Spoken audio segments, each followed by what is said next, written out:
Assalamualaikum warahmatullahi wabarakatuh. Selamat pagi anak-anakku semuanya. Kalian siap dengan pembelajaran jarak jauh?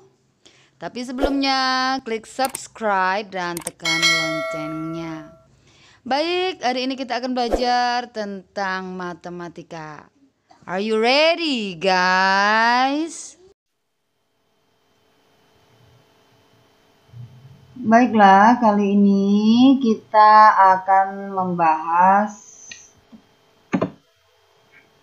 tema 1, organ gerak hewan dan manusia. Subtema 2, manusia dan lingkungan. Ada pembelajaran 1. Yuk kita mulai dengan memperhatikan gambar. Ada 2 gambar, ini gambar pertama. Ini gambar kedua. Peristiwa atau objek apakah yang nampak pada kedua gambar di atas? Gambar pertama adalah seorang anak sedang bersepeda. Gambar kedua adalah seorang lelaki sedang menaiki kendaraan bermotor. Oke, lanjut ya. Menurut pendapatmu, aktivitas pada gambar manakah yang menyehatkan? Gambar 1 apa gambar 2 ya? Oh, jelas gambar 1, betul sekali. Benarkah aktivitas manusia seperti bersepeda, berjalan, berlari, dan lain-lainnya sangat dipengaruhi oleh kerja organ gerak manusia? Iya, benar. Betul sekali jawabannya, nak. Jadi kita pada subtema 1 sudah menjelaskan, sudah belajar tentang alat gerak manusia. Ada tulang, ada otot. Benarkah alat gerak manusia itu? Ya, yang pertama tulang, kemudian otot, dan sendi. Apa sih tulang? Tulang adalah organ dengan struktur keras dan kaku yang membentuk kerangka manusia. Udah tahu tulang ya semuanya ya. Lalu apa otot? Iya, betul sekali. Otot adalah suatu jaringan yang menggerakkan rangka tubuh manusia serta pergerakan dari organ dalam tubuh. Tulang dan otot sempat kita bahas pada subtema 1. Lalu sendi nih yang baru nih. Apa sendi itu? Adalah penghubung antar tulang sehingga tulang dapat digerakkan. Yuk kita lihat satu-satu fungsinya yuk. Fungsi tulang nih ya. Fungsi mekanis untuk membentuk rangka dan tempat melekatnya berbagai otot.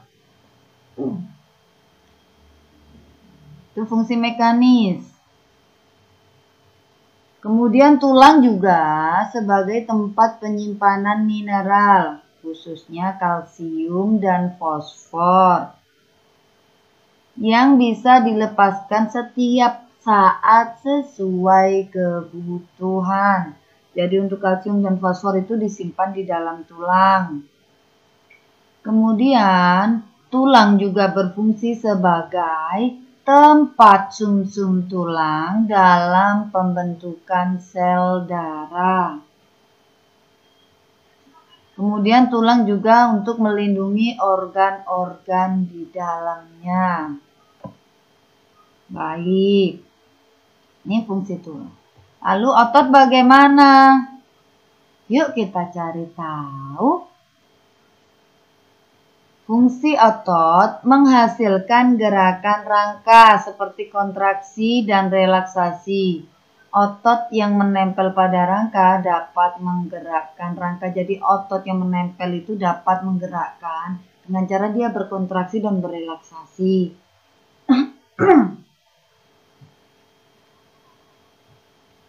Itu ya.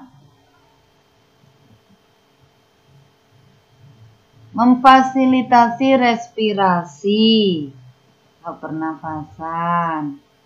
Mengatur pintu masuk dan keluar saluran sistem tubuh, misalnya menelan, buang air besar, buang air kecil, itu yang mengatur pintu masuknya otot, gitu ya.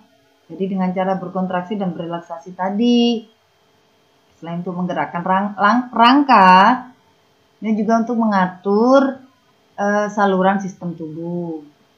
Kemudian mempertahankan postur dan posisi tubuh. Misalnya mempertahankan posisi kepala saat membaca buku. Atau mempertahankan berdiri saat kita berjalan itu dengan berdiri tegak. Itu juga fungsinya otot. Menyokong jaringan lunak menggerakkan organ-organ dalam tubuh seperti usus, jantung, dan sistem tubuh. Nah, jadi sistem tubuhnya seperti jantung, usus itu juga digerakkan organ-organ dalam tubuh. Membantu jaringan lunak ya fungsi otot ini. Kemudian mempertahankan suhu tubuh. Jadi ketika kita bergerak atau ketika tulang bergerak, tulang ini membutuhkan energi. Nah, pelepasan energi ini mengakibatkan menjadi panas, menghasilkan kalor atau tubuh menjadi panas, tulang menjadi panas. Nah, ini otot ini dia mempertahankan suhu tubuh agar tidak panas. Jika tidak ada otot, semakin banyak kita bergerak ya semakin panas dan panas.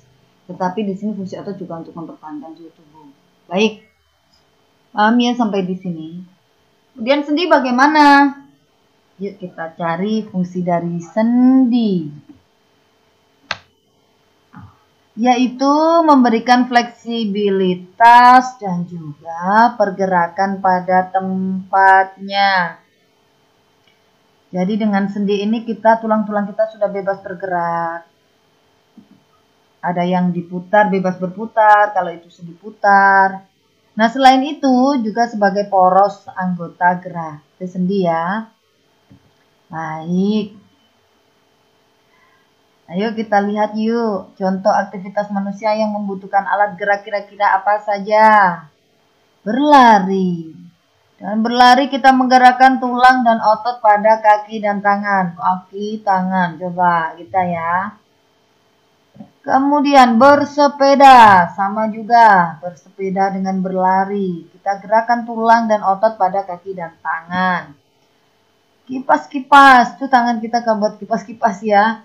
Itu bisa menggerakkan tulang dan otot pada tangan. Kemudian berjalan. Berjalan ini juga menggerakkan tulang otot pada kaki dan tangan. Menyapu halaman. Nah, menyapu halaman ini juga menggerakkan tulang dan otot pada kaki dan tangan. Tuh, banyak sekali aktivitas yang menggerakkan tulang dan otot di kaki dan tangan. Sekarang coba kalian baca teks bacaan yang berjudul Bersepeda pada buku tematikmu halaman 58 ya. Ayo silakan diambil dulu dan kalian buka pada halaman 58. Di situ ada teks bacaan yang berjudul Bersepeda. Memiliki 7 paragraf.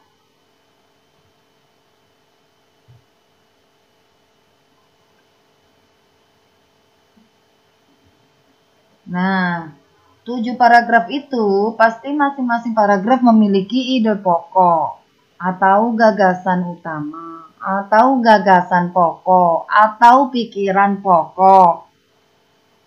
Banyak ya, namun intinya sama. Yaitu apa? Adalah pokok masalah yang mendasari cerita atau pernyataan yang menjadi inti dari sebuah pembahasan. Atau ide utama sebuah paragraf. Jadi paragraf itu kan ada kalimat utama adalah kalimat pengembang. Ide utamanya menulis paragraf itu apa? Nah, itu pikiran pokok, itu ide pokok, itu gagasan utama. Ya, ini sudah kita pelajari pada tema 1 kemarin ya. Tinggal review ulang saja. Baik, kemudian Ibu tambahkan di sini jenis-jenis paragraf itu ada 3. Ada paragraf deduktif, ada paragraf induktif, ada paragraf campuran. Kalau paragraf deduktif, yaitu paragraf yang kalimat utamanya berada di awal. Kalau kalian lihat kalimat utamanya dia ada di awal, itu namanya paragraf deduktif. Kalau kalimat utamanya ada di akhir, berarti dia paragraf induktif. Kalau kalimat utamanya ada di awal dan di akhir paragraf, dinamakan paragraf campuran. Baik.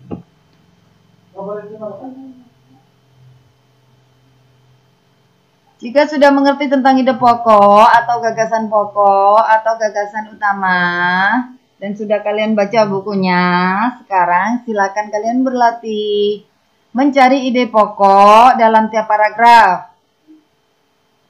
Bacanya sudah ya, ada 7 paragraf. Silakan tematik halaman 20 ya. Selamat mengerjakan.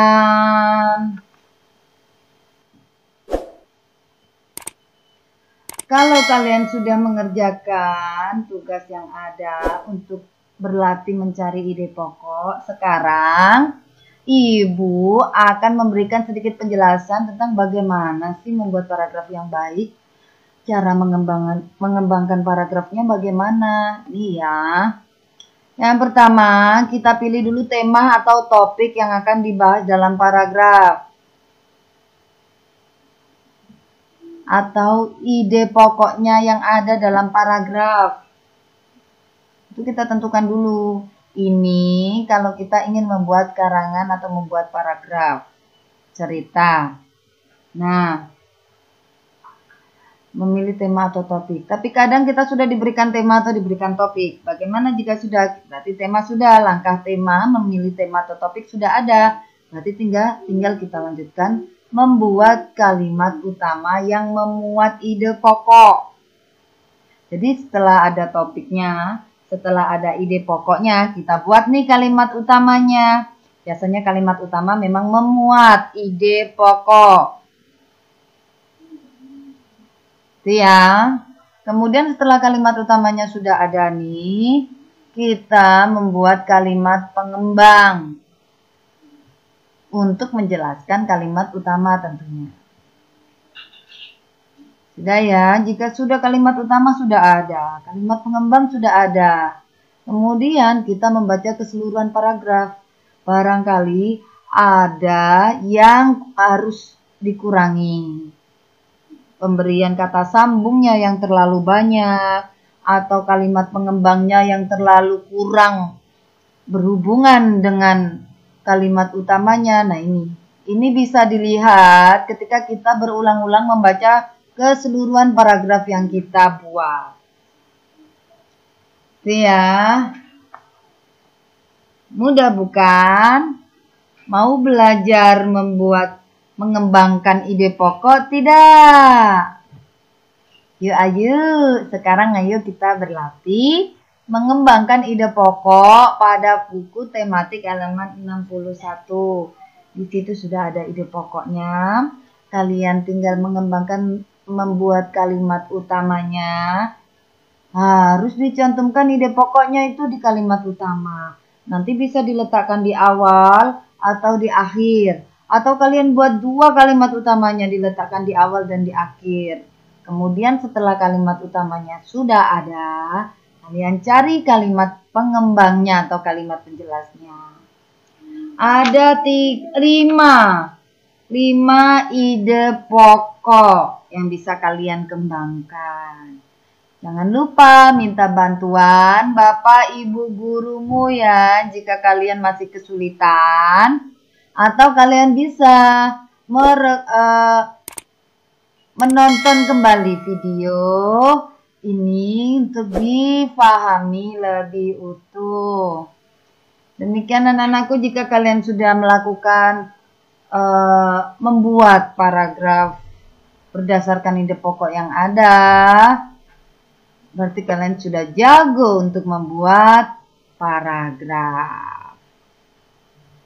Demikian anak-anakku, pembelajaran kita kali ini cukup sekian dulu. Semoga bermanfaat apa yang kita pelajari hari ini. Amin amin ya robbal alamin. Jangan lupa like, subscribe, and share. Dadah. Wassalamualaikum warahmatullahi wabarakatuh.